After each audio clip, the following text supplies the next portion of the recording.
any size you want. It can be any color you want. It could be, they make some that are in shapes. I've seen candy canes and hearts. You will need some floral wire. You can get this at any craft store, big box store, Walmart, Target. You're going to need a good pair of pruners so you can cut up your pine boughs. And then any sort of accessories you want for your wreaths. You could get a bow, you could make a bow, you could use some dried oranges, you could use pine cones, and any sort of foliage from plants you might already have outside. So step number 1 is to work on a flat surface, have your wreath form, grab your floral wire. So the trick to making a wreath is you only cut your floral wire once, and that's when you're done. So what you're gonna do is unroll some wire, take your wreath form. I like to turn it over for this, and you wrap your wire around. Basically, we're just securing the wire to the form.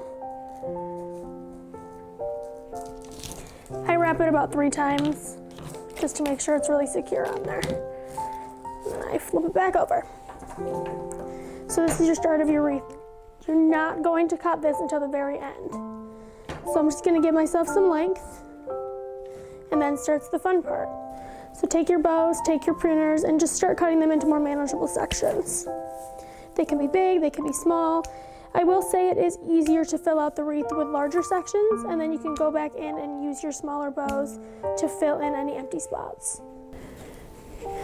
I like to work in sections of 3. So what I mean by that is I take 3 pieces, so 1, 2, 3, any size you like, stack them up, and then you're gonna start adding them to your wreath form. The first section doesn't really matter which way it points. It could point in, it could point out. I sort of angle mine out to the side a little bit, and then you're gonna wrap your wire around. Like I said, I do 3 or so times just to make sure it's secure.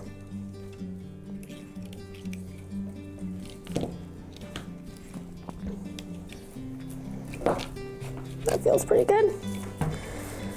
And then just give yourself some length, start again.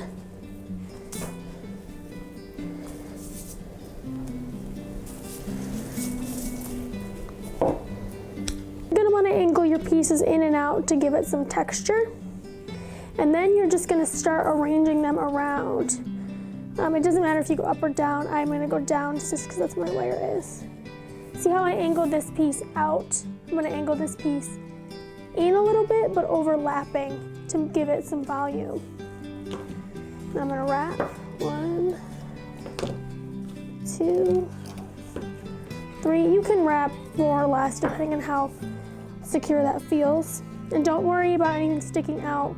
When you're arranging, it'll cover up the stems, and you can always prune those off at the end if they're sticking out.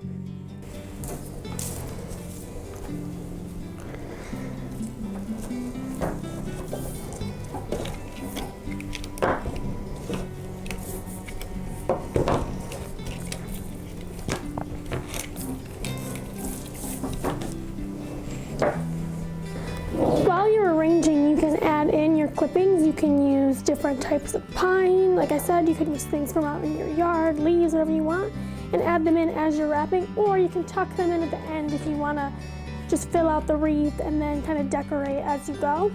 I do a little of both. I will say it is really fun to use different types of greenery. If you could even use different types of pine. This is a Fraser fir. You could use like a blue spruce, add some different textures in there, or a concolor and get different types of pine. Don't be afraid of funny shaped branches. You can always prune off what you don't like. You can also prune when you're done. If you didn't like what that was sticking out, you can always go back in and cut it out. Add in some funny pieces if that's what your branches had, some twigs even. Really just do to your liking. This is why I don't necessarily love adding in adornments as you're going. Sometimes they get a little covered up. I find it's easier to just tuck them in and wire them in at the end, which I'll show you how to do. This is one of my favorite things to do around the holiday. Not only are you saving yourself some money by not buying a pre-made wreath, you made it and you probably just cut down the tree, so you know they're pretty fresh. These do last, I find, the entire season if kept outside. I would not recommend keeping your fresh wreaths indoors. They just get dried out by the temperature of your house. I will say this can get a little messy. Normally I do this outside, but for filming's sake and because it's very cold and snowing today, I'm doing it inside. The trick to this is really just not cutting your floral wire until the very end. It'll hold your wreath together very well. I'll tell you, I've had this spool of floral wire for about 5 years now. I've used it every year to make wreaths, as well as other things throughout the year. I think I paid $4 for it, so this is very cost effective. These wreath forms, I bought a 2-pack off Amazon, same about 4 years ago. I just reuse them every year. Yes, it is a pain to cut the wire off and get the branches off, but you save money every single year. I also reuse any sort of accessories that I use year after year. So the bows, I believe I purchased some at Walmart for about $1, and I've been using them year after year as well.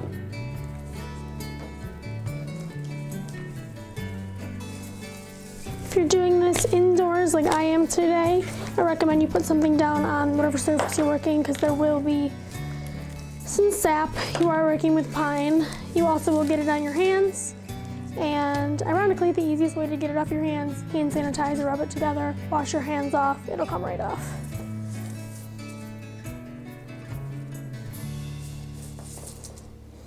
Or you can wear gloves. I find it much more difficult to arrange with gloves on.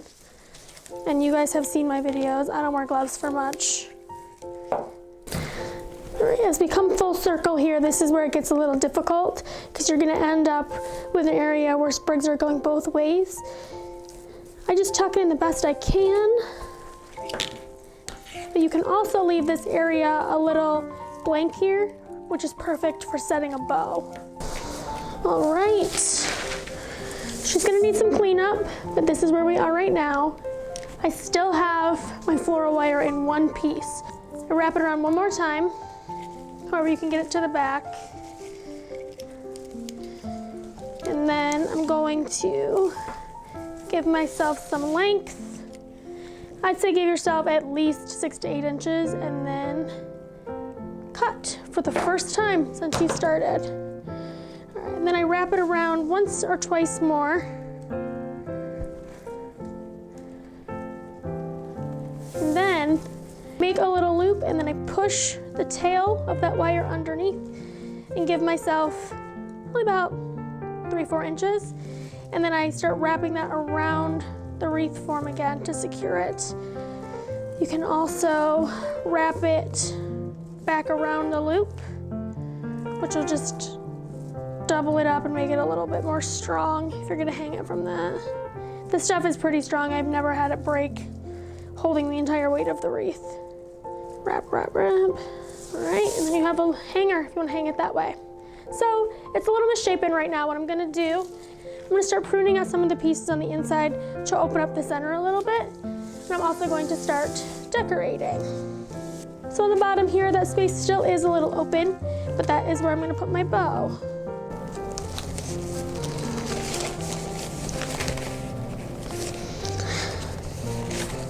When it comes to attaching things to your wreath as far as accessories go,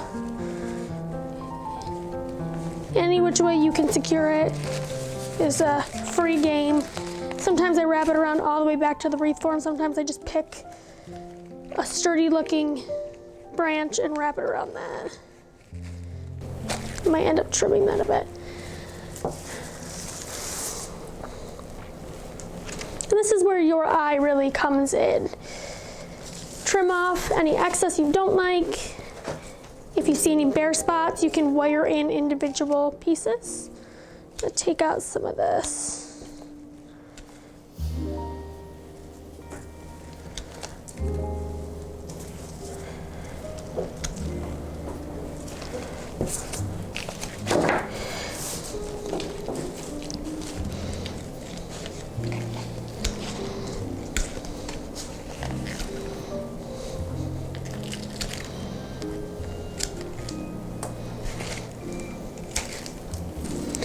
They can be as perfect or as imperfect as you want to make them.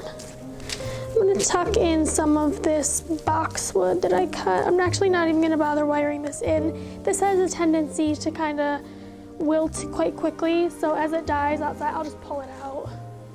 Maybe I'll cut some more. They stay evergreen, so I could just cut some more and tuck it in. Just adds a little visual interest to it when you break up the green, even with more green. There you have it, a simple homemade wreath out of your extra pine boughs from your Christmas tree.